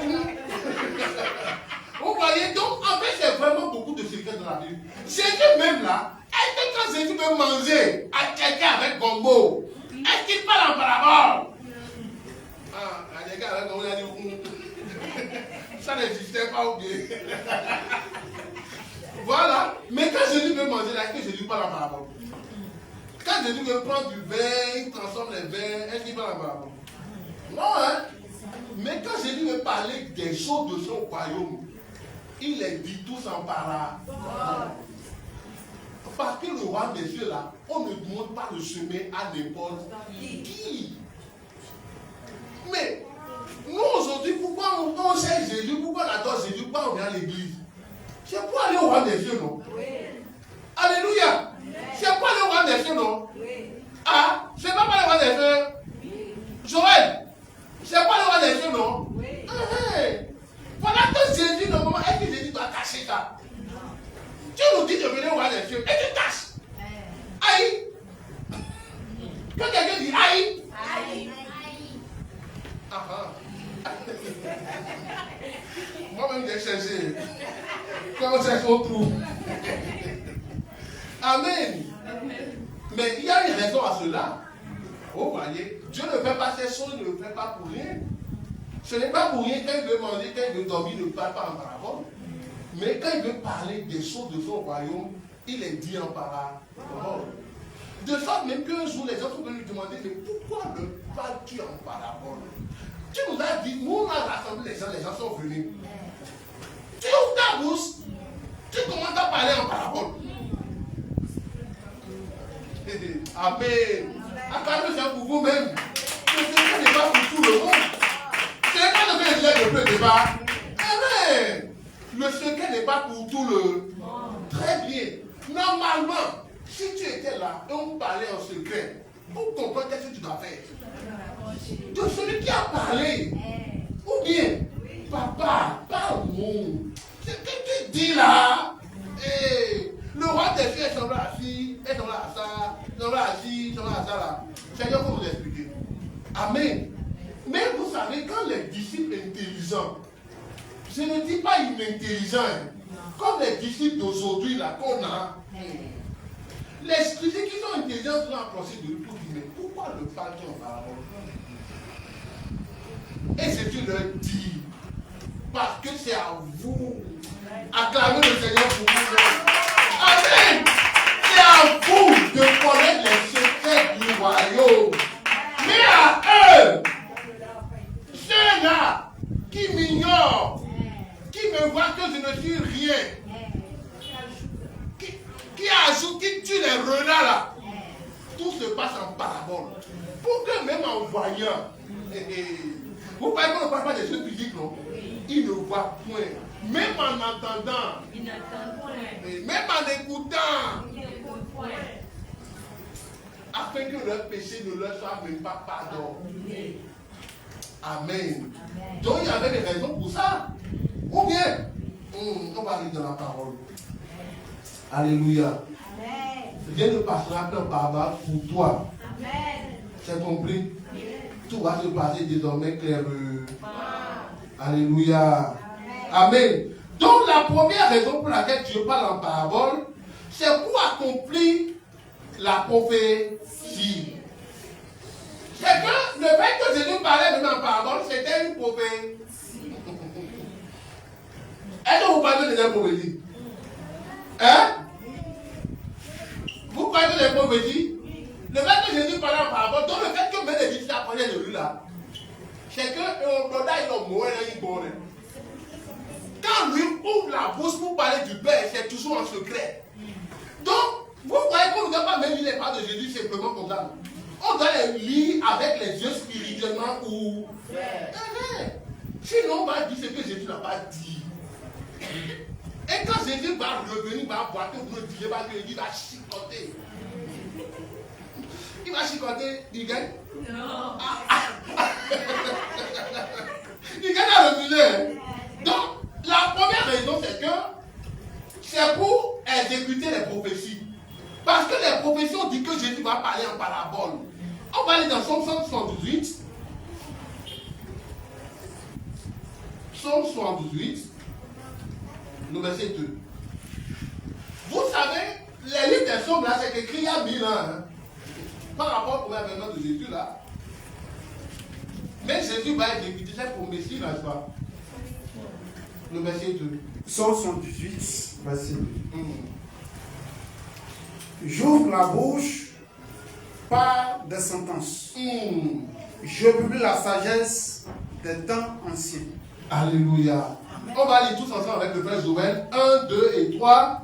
J'ouvre la bouche par des sentences. Je publie la sagesse des temps anciens. Amen. J'ouvre la bouche par des sentences. Je publie la sagesse des temps anciens. Alléluia. Ça veut dire que ce que Jésus est en train de dire là, c'est la sagesse des temps anciens. Dieu est l'auteur. Il était hier. Il est le même aujourd'hui. Il est le même pour toujours. Alléluia. Donc quand on connaît les secrets là, c'est qu'on connaît les secrets des temps anciens. Nous croyons à mon tournant là. Alors, tout le monde dit comme ça. Donc, la prochaine fois, on parle des mystères du royaume des cieux. Très bien. Donc, ici, on a dit qu'au premier avènement, il y a quelqu'un qui va venir, qui va ouvrir la bouche pour parler des sagesses des temps anciens. Dans les temps anciens, là, la sagesse des temps anciens, là, on les dit comme ça. Tu vas voir la route comme ça. Non, on le dit en parlant. Alléluia. Donc, la raison pour laquelle Jésus parlait en parabole, c'est à cause des prophéties. Les prophéties ont déjà dit qu'il va parler en parabole. Amen. C'est pourquoi Jésus a parlé en parabole. Alléluia. Alléluia. Et la deuxième raison, c'est pour cacher le secret à l'ennemi. Très bien. Est-ce que toi, tu vas permettre que ton ennemi connaisse tes problèmes comme ça? Si tu connais là, c'est ton bonheur. Hein? Dans ma tête, je fais. Tu voyais qu'on va me regarder et je... on va me dire YouTube. Très bien. Alléluia. Donc, c'est pour cacher le secret à l'ennemi. Donc, pour cacher le secret du royaume des cieux à l'ennemi, c'est pourquoi Jésus a parlé en parabole. Alléluia. On va lire la raison pour laquelle Matthieu 13, verset 10 à 11.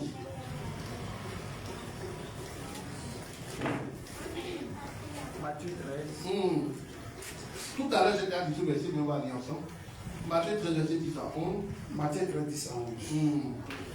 Les disciples s'approchèrent et lui dirent: pourquoi les parles-tu en parabole?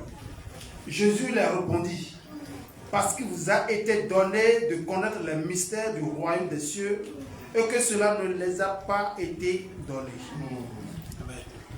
Amen. Amen. Donc, c'est à vous de connaître les mystères du royaume des cieux, mais à eux, cela ne l'a pas été donné.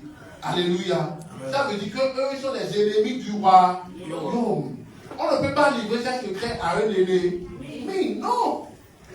Non. Vous voyez? Donc, ce n'est pas anodin quand Jésus parlait en parabole. C'est parce que c'est une guerre, n'est-ce pas? Ou bien, c'est une histoire, la Bible, c'est une histoire de guerre. La Bible, c'est une histoire de guerre. Alléluia. Donc, dans la guerre, on ne lit pas ses secrets à tout le monde. Ou bien, ok, on va lire quelque chose dans Ésaïe 6, verset 9 à 10. Ésaïe 6, verset 9 à 10. Ésaïe 6. Ésaïe 6, verset 9 à 10. Il dit alors, va et dis à ce peuple, vous entendrez et vous ne comprenez point. Vous verrez et vous ne saisirez point.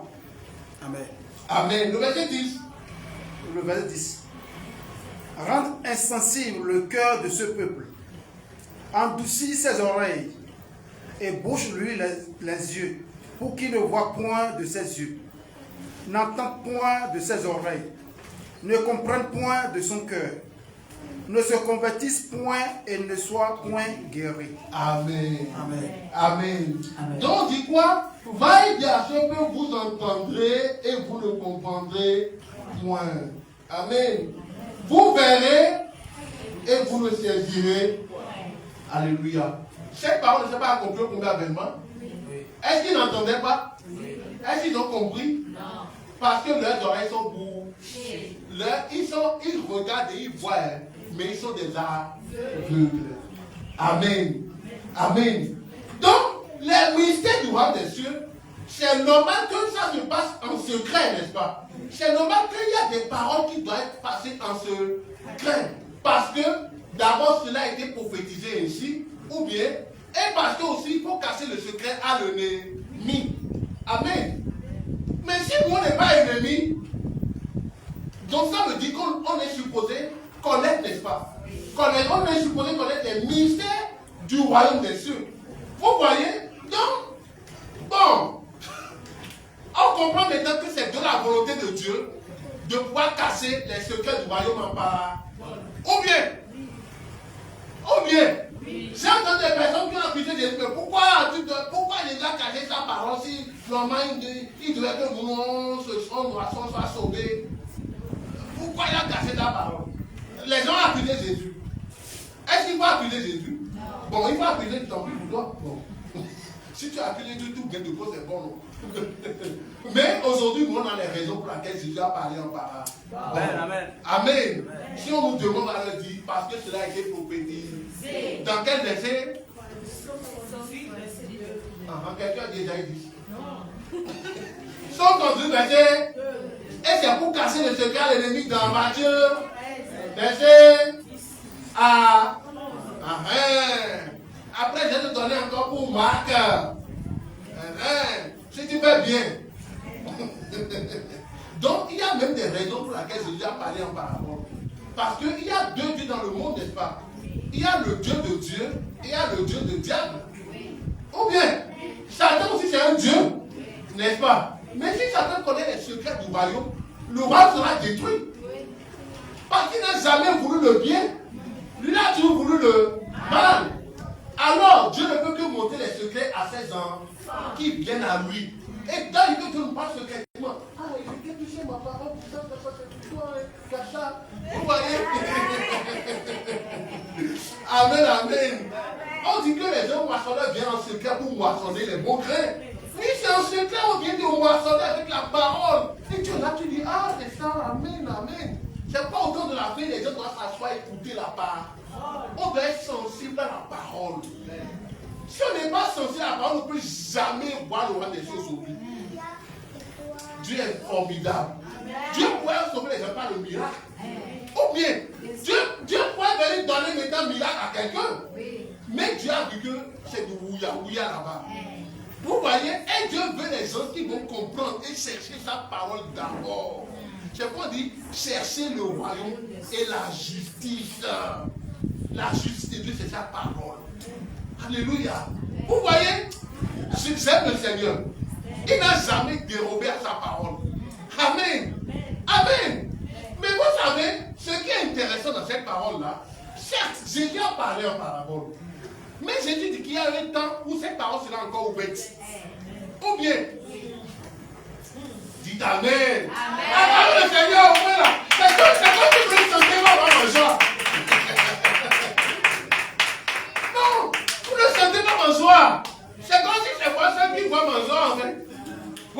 joie. Hey! Acclamez le Seigneur pour avoir joie. Alléluia. Jésus qui a parlé en parabole là. Vous savez, aujourd'hui, par la tête, je vous dis que je vous dis beaucoup de choses que vous ne pouvez pas supporter maintenant. Mais l'heure va venir où je vous parlerai ouvertement du Père. Alléluia. Alléluia. Il dit, c'est que nous-mêmes reconnaître qu'il y a beaucoup de choses que vous ne pouvez pas supporter maintenant. C'est clair. Parce que votre intelligence de ce moment-là ne vous permet pas de comprendre. Mais l'heure va venir où je vais parler ouvertement du Père. Alléluia. Donc il y a un moment où on va nous parler ouvertement du Père, n'est-ce pas? Alléluia. Amen. Alléluia. Amen. Et si ce moment arrive et qu'un enfant de Dieu ne réalise pas ce moment-là, oh, ce n'est pas grave. Oh, mais bonne âme là. Vous ne savez qui voyez pas la mira. Moi j'ai été international. Amen. On va lire dans Daniel 12, verset 4. On va voir le temps dont on parle. Le temps dans lequel la prophétie sera ouverte. Les paraboles seront ouvertes. Daniel 12, verset 4.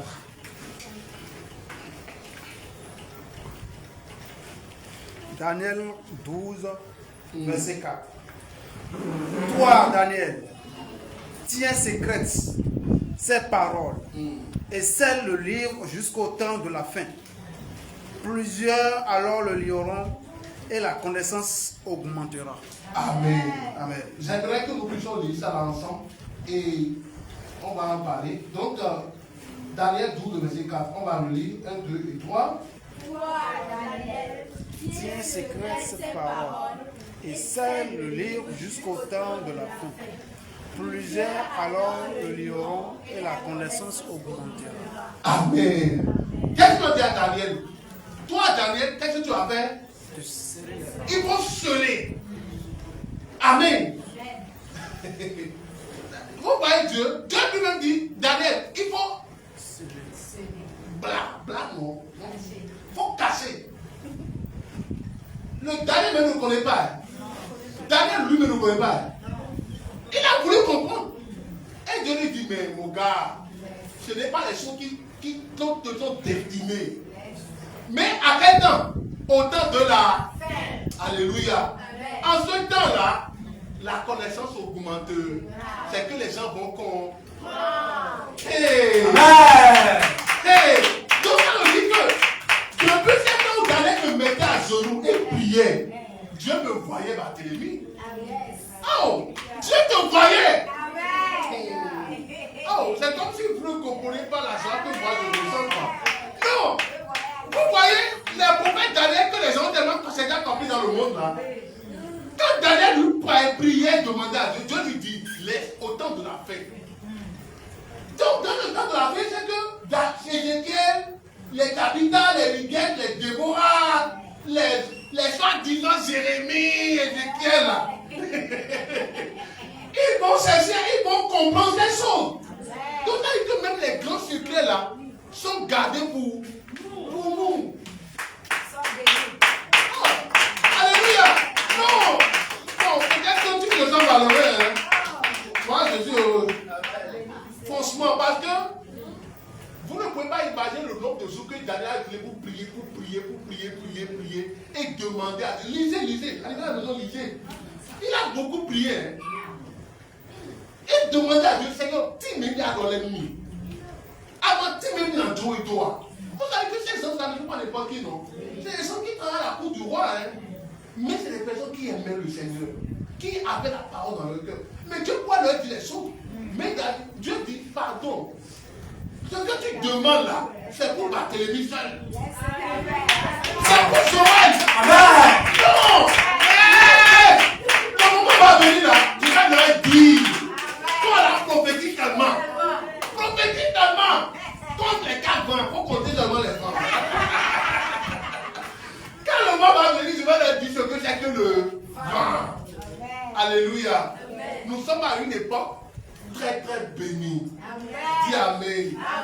Nous sommes sommes à une époque très très bénie. Amen. Mais l'époque là est bénie pour les personnes qui connaissent les mystères du roi des cieux. Et je vous rappelle, la parole est révélée. Amen. Les 7 choses du livre sont brisées. Amen. Alléluia. Les secrets sont révélés. Les. La parole aujourd'hui guérit. Amen. La parole délivre. Amen. Alléluia. La parole transforme.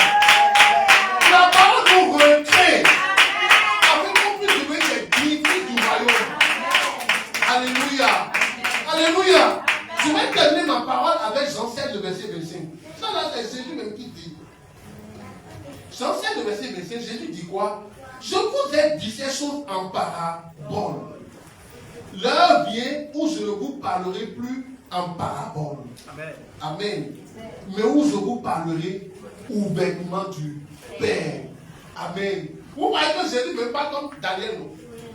Jésus lui-même est venu dire non en parabole, mais il leur promet que le moment va arriver où je vais enlever les choses du parabole. Et vous allez comprendre tout ce que vous lisez. Amen.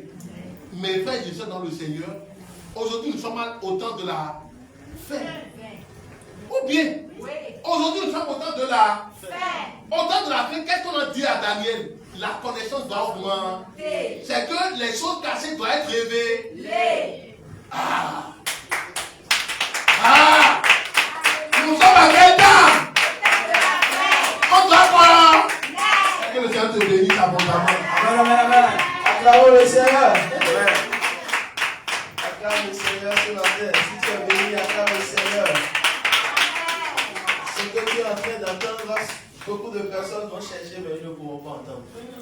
Pour nous, c'est une grâce, c'est une bénédiction. Vraiment, qui sommes-nous pour mériter tout cela? Regardez ce qui se passe autour de nous. Regardez comment les gens sont en train d'adorer Dieu. Les gens sont en train de prêcher la parole.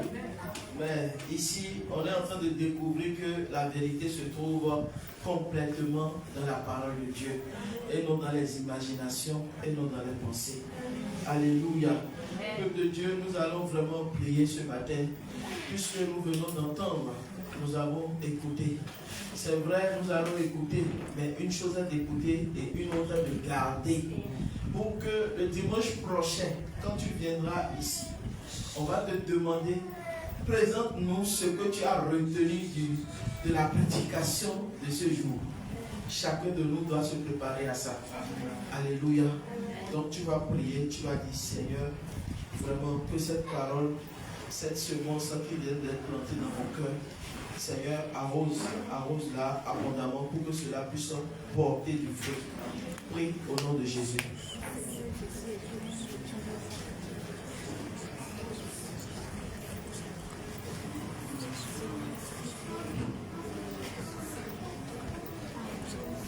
Que Dieu grave cette parole dans ton cœur pour que tu ne l'oublies jamais. Tout ce que tu viens d'entendre ce matin, que le Seigneur t'aide à comprendre encore davantage pour parler aussi à d'autres personnes. Car nous sommes éclairés pour éclairer les autres. Alléluia. Alors, peuple de Dieu, tu vas aussi prier pour l'évangéliste, le serviteur de Dieu par lequel le Seigneur est en train de nous conduire dans cette œuvre, en train de nous nourrir spirituellement. Vraiment, ce qui se fait ici, c'est grand. C'est grand. Non seulement tu n'as pas eu le temps, je veux dire, d'aller t'inscrire quelque part à l'académie, mais quand même tout ce que tu es en train d'entendre ici vient tout droit de cette académie. Réjouis-toi que c'est dans la maison de Dieu, là où Dieu même est, que tout cela est en train de se dérouler. Et tu es au bon endroit.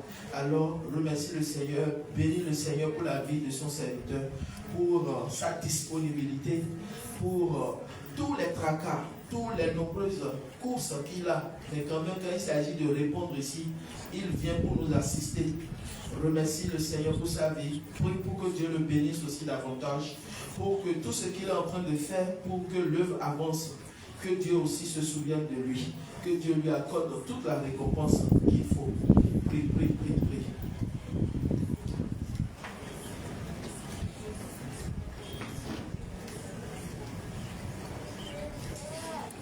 Pendant ce temps aussi, J'ai une grande pensée pour les instructeurs, ceux-là avec qui nous échangeons, qui nous enseignent au jour le jour. Vraiment, nous sommes en train de manger à une nourriture que nous n'avions jamais mangée auparavant.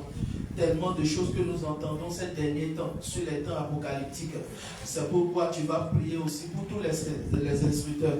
Instructeur Kevin, instructeur Hiram, même ceux que nous ne connaissons pas encore. Prie pour eux.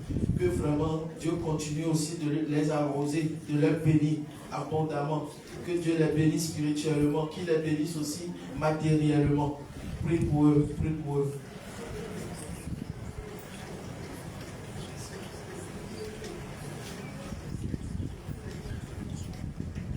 C'est au nom puissant de Jésus-Christ, nous avons prié ce matin. Que Dieu vraiment veuille vous asseoir. Je suis dans la joie parce que nous sommes en train de vivre les réalités de la Bible. Nous sommes en train de tourner les pages. C'est comme si on est devant un livre et nous sommes en train de lire. Et à chaque fois, on doit tourner la page. Donc vous voyez, c'est maintenant nous sommes en train de sentir véritablement Dieu. C'est maintenant nous sommes en train de vivre ce qu'on appelle culte.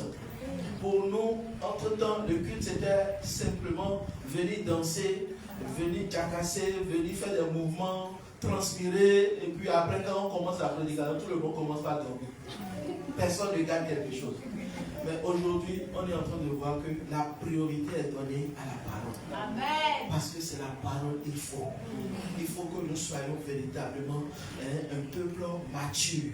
Que nous soyons des chrétiens solides. Solides comme un roc.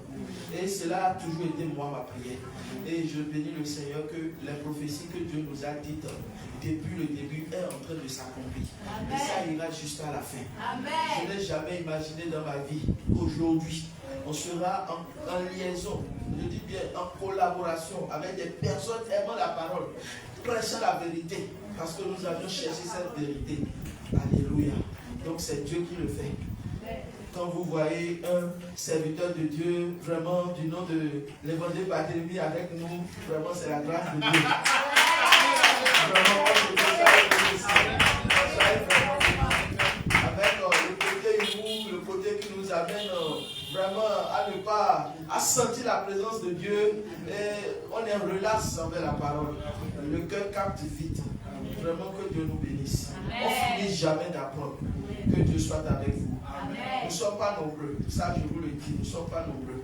Quand même nous on avait commencé, le Seigneur m'a toujours fait comprendre que ne t'attends pas à une popularité, à un jour. Non, ne fais pas ça. Parce que ce que je vais faire, je vais aller de façon plus que soudaine avec toi. À chaque fois, on fait un pas, à chaque fois, on fait des choses, à chaque fois, on trébuche, à chaque fois, il nous relève, à chaque fois, des gens viennent, des gens font semblant de venir, mais après, ils partent. On reste, on est là, l'effectif est réduit, mais quand même, Dieu ne nous abandonne. Donc là où nous sommes aujourd'hui, vraiment, attachons-nous encore véritablement. On ne va plus sortir encore ici pour dire qu'on vient encore chercher Dieu ailleurs. Il y a tout déjà dans la Bible. Donc c'est le cela du rien. Dis à celui qui est à côté de toi, c'est le cela du rien. Donc vraiment ça me bénit. Je suis dans la joie, mon âme est dans la joie. Quand je vous vois ce matin, vous êtes resplendissants. Vous respirez la vie, vous dégagez la vie. C'est ça, l'amour en Christ, c'est ça l'unité d'esprit. Vraiment que Dieu nous donne un cœur humble, un cœur qui le cherche en vérité. Vraiment, et dans ça, Dieu va nous bénir. On dit Dieu bénit, mais Dieu bénit comment? Si nous ne sommes pas dans la vérité, Dieu ne peut jamais nous bénir. Et c'est dans la vérité qu'il viendra nous bénir. Alors réjouis-toi que tu es aujourd'hui dans la vérité. Amen. Alléluia. Amen. Voilà, nous n'avions plus assez de choses à vous dire, à part que le culte a bien démarré et nous sommes en train d'aller vers la fin. L'annonce, il n'y en a pas tellement d'annonces. Seulement que vous savez, ici, là où nous sommes, c'est quand même un lieu, un espace que Dieu nous a permis d'avoir pour qu'on puisse faire le culte là. Mais dans peu de temps, il faut aussi savoir qu'on va commencer aussi par penser à comment faire pour régler les charges locatives de ce lieu plutôt, pour que Dieu puisse continuer de nous rassembler. Donc, prions beaucoup pour ça, que Dieu nous donne tous les moyens, pour que ça ne soit pas une charge pour quelqu'un, mais que tous nous puissions vraiment semer pour que ça puisse nous aider. Vous voyez. Et surtout aussi, continuez d'évangéliser. Parlez de tout ce que vous êtes en train d'entendre ici, là, à côté de quelqu'un, pour sauver ces derniers, pour qu'il ne perd pas son temps.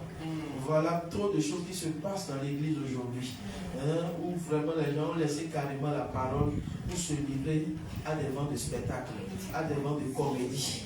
Donc, si vous ne savez pas faire, vous allez rester derrière quelqu'un, croire que vous êtes en train de faire la volonté de Dieu, alors que vous faites la volonté de celui-là. Or, il faut que nous cherchions la volonté de Dieu. Vous voyez, avant que l'évangéliste ne vienne ici, il a cherché d'abord la volonté d'en haut. Et c'est la volonté d'en haut qui a accompli. C'est pourquoi il est venu au milieu de nous. Si la volonté d'en haut ne s'est pas accomplie, il ne sera pas ici non plus. C'est pourquoi bénissons le Seigneur. Quand les hommes de Dieu viennent comme ça, vraiment accueillons-les avec joie et recevons ce qu'ils ont passé. C'est une grâce pour nous. Encore que nous ne sommes pas dans des fausses alliances, des fausses collaborations où les gens vont venir avec panier, ils vont vous dire il faut semer, ils vont vous dire voilà, prière prophétique, on va venir devant, on va prier plutôt, on va dire amen une. Il faut semer d'abord. Vraiment, il y a trop de choses dans la maison de Dieu.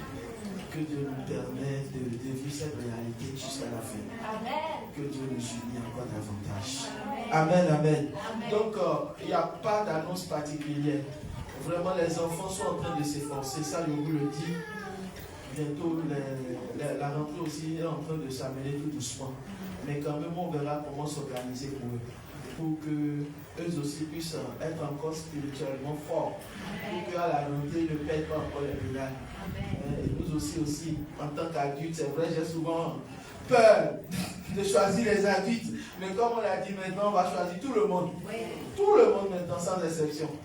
Donc, préparons-nous aussi, en tant que personnes âgées, qui a déjà la parole, surtout nous qui sommes déjà dans l'autre maison, que nous comprenons que c'est nous qui devons encore plus cadrer les choses avec que ça ne soit pas moi seul, que en toute collaboration, nous puissions faire ce travail. Amen. Peuple de Dieu, nous allons nous lever et nous allons d'abord prier pour clôturer. Et après ça, je pense que le panier est là. Nous n'allons plus rappeler ça à chaque fois. Quand on termine la prière, toi-même qui sais déjà là où te diriger, si tu as quelque chose, tu mets dans le panier. Alléluia. Que Dieu soit loué. Alléluia. Donc le culte de dimanche prochain, c'est à partir de 10h. Donc soyons là et essayons d'amener les enfants à temps pour que nous tous nous puissions demander. Alléluia. Il est bon, son amour est infini. Alléluia. Il est bon, son amour est infini. Alléluia. Il est bon, Jésus est bon. Il est bon. Il est bon, son amour est infini. Dieu, tu es bon, tu es merveilleusement bon. Amen, amen. Dieu, tu nous as fait tellement de bien que nous ne pouvons même pas te dire merci.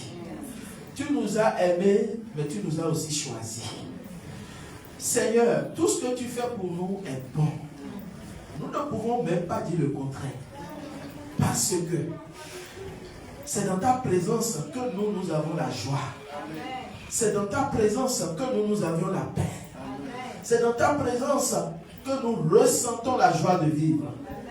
Non seulement tu es en train de nous construire, mais tu es en train de nous construire selon toi, ton modèle.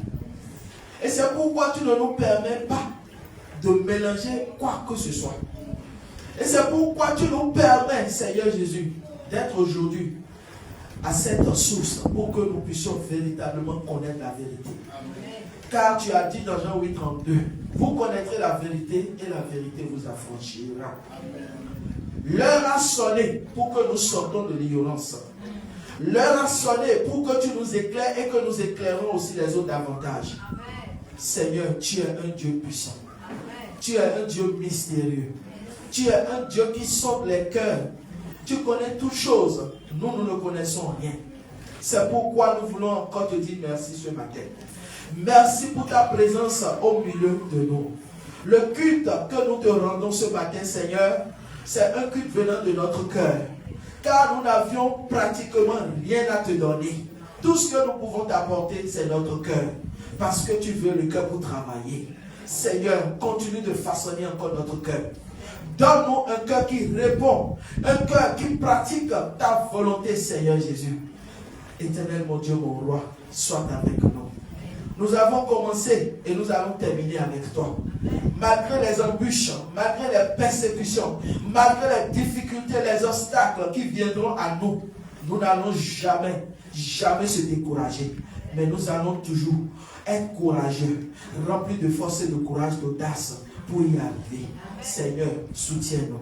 Sois avec nous, car tu es notre lumière, car tu es notre guide, tel que tu l'as dit dans Psaume 32, verset 8. Seigneur, bénis-nous, sois avec nous. Au nom puissant de Jésus, nous avons prié. Amen.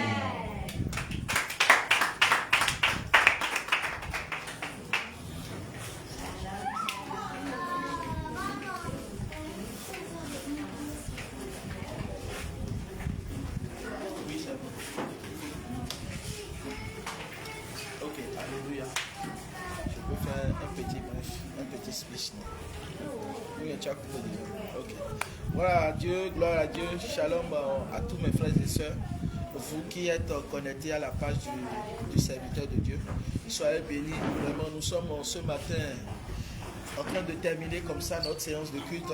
Nous avons abordé un thème très très important, c'est-à-dire les mystères du royaume des cieux, les secrets du royaume des cieux qui sont cachés en parabole. Et vous aviez pris le temps d'écouter ou d'entendre cet enseignement avec nous. Et je sais que c'est avec cœur que vous l'aviez aussi reçu. Vraiment, soyez bénis. Nous ne cesserons pas de le dire. Nous sommes un peuple béni pour Dieu. C'est pourquoi Dieu fait de nous un royaume de sacrificateurs. Alors, soyez bénis, vous qui avez pris le temps de nous suivre, de passer encore ce temps avec nous. C'est un moment merveilleux. C'est un moment tant choisi. Et c'est Dieu qui l'a voulu ainsi. Donc, soyez bénis dans vos maisons. Et je vous souhaite bon dimanche. Et que la paix de notre Seigneur soit sur vous. Shalom.